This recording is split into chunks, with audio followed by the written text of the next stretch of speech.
वैसे इंडिया गठबंधन के अंदर आपको मिली बढ़त के अलावा आज दिल्ली के राजनीतिक सर्कल में दो मुद्दों पर कलेश हुआ। राजनीतिक कलेश का पहला राउंड जाट आरक्षण पर था और दूसरा राउंड दिल्ली में कथित रूप से बढ़ रहे फेक वोटर्स पर था। इन दोनों राजनीतिक कलेशों में दिल्ली के पूर्व सीएम अरविंद केजरीवाल और उनके खिलाफ चुनाव लड़ने वाले परवेश वर्मा आमने सामने रहे। पहले केजरीवाल के जाट कार्ड की बात कर लेते हैं, जिसमें केजरीवाल का काफी वोट दिख रहा है। आम आदमी पार्टी के संयोजक और दिल्ली के पूर्व मुख्यमंत्री अरविंद केजरीवाल ने दिल्ली के जाट समुदाय को आरक्षण दिए जाने का मुद्दा उठाया। केजरीवाल ने कहा कि केंद्र सरकार के किसी कॉलेज, यूनिवर्सिटी या संस्था में दिल्ली के जाट समाज को आरक्षण नहीं मिलता है। बीजेपी की तरफ से परवेश वर्मा ने इसका जवाब दिया। उन्होंने कहा कि दिल्ली में पहली बार जाट मुख्यमंत्री साहिब सिंह जी को बीजेपी ने ही बनाया था, जबकि केजरीवाल ने देशद्रोही कहा, देशभक्त जाटों का अपमान किया। ऐसा लगता है कि दिल्ली यूनिवर्सिटी में जब बच्चे एडमिशन लेने जाते हैं तो उसमें दिल्ली के जाट समाज को रिजर्वेशन नहीं मिलता। बड़ी इंटरेस्टिंग बात यह है कि राजस्थान का जो जाट समाज है उनका नाम केंद्र की ओबीसी लिस्ट में है। तो दिल्ली यूनिवर्सिटी में जब एडमिशन लेने जाते हैं तो राजस्थान के जाट समाज को रिजर्वेशन मिलता है दिल्ली के कॉलेज में, दिल्ली के जाट समाज को दिल्ली के कॉलेज में रिजर्वेशन नहीं मिलता। भारतीय जनता पार्टी ने सबसे पहले दिल्ली में जाट मुख्यमंत्री बनाया था। उनका नाम था डॉक्टर साहिब सिंह वर्मा।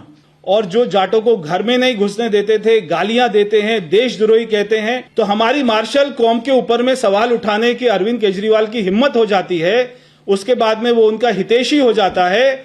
इससे ज्यादा शर्म की बात कोई नहीं हो सकती है। ऐसा लगता है कि अरविंद केजरीवाल ने जाट आरक्षण का मुद्दा बहुत सोच समझकर उठाया है। मीडिया रिपोर्ट के मुताबिक दिल्ली में जाट वोटरों की संख्या लगभग 10% है। दिल्ली में लगभग 8 से 10 सीटें ऐसी हैं जहां जाट वोटर निर्णायक है। दिल्ली की अधिकतर ग्रामीण सीटों पर जाटों की तादाद ज्यादा है। महरौली, मुंडका, रिठाला, नागलोई, मटियाला, नजफगढ़ और बिजवासन सीटों पर जाटों की तादाद ज्यादा है। 2020 के विधानसभा चुनाव में जाट बंट गए, जिसके कारण जाट बहुल 3 सीटों पर बीजेपी और 5 पर आम आदमी पार्टी को जीत मिली। 2013 के चुनाव में जाट बीजेपी की तरफ चले गए।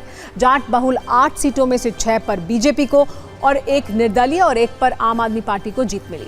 बीजेपी भी जाटों को साधने के लिए लगातार प्रयास करती रही है।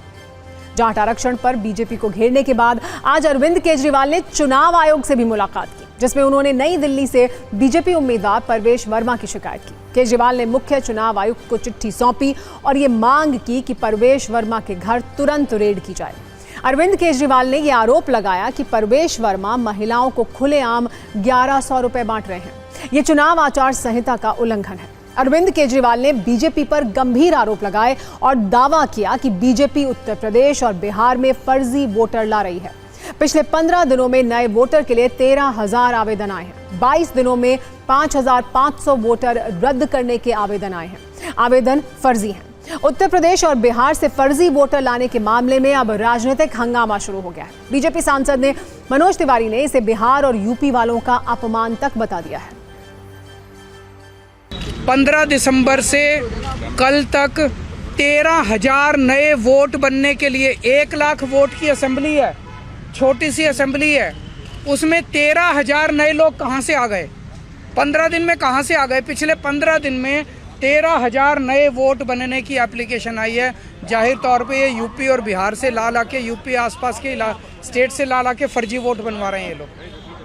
तो हमने उनको ये कहा कि इस तरह के लार्ज स्केल पे एडिशन और डिलीशन हो रही है, तो 23,000 ये और 5,500 ये 18.5% वोट अगर किसी विधानसभा की इधर से उधर कर दी जाएंगी तो फिर चुनाव थोड़ी है, फिर तो केवल तमाशा है, नाटक है। अरविंद केजरीवाल खबरदार, फर्जी आप हो सकते हो। फर्जी वादे अरविंद केजरीवाल आपके और आम आदमी पार्टी के हो सकते हैं। फर्जी कार्य, भ्रष्टाचार, चोरी, लूट, झूठ, ये आप कर सकते हो। उत्तर प्रदेश, बिहार के लोग ना तो फर्जी विचार रखते हैं और ना तो कभी अपने मन की शुद्धता में कमी आने देते हैं। उत्तर प्रदेश, बिहार के लोग जो दिल्ली आए हैं, जो प्रवासी लोग दिल्ली आए हैं, उन्होंने अपनी मेहनत से अपनी पहचान बनाई है और जो यहां रहता है उसका वोट बनना आवश्यक है।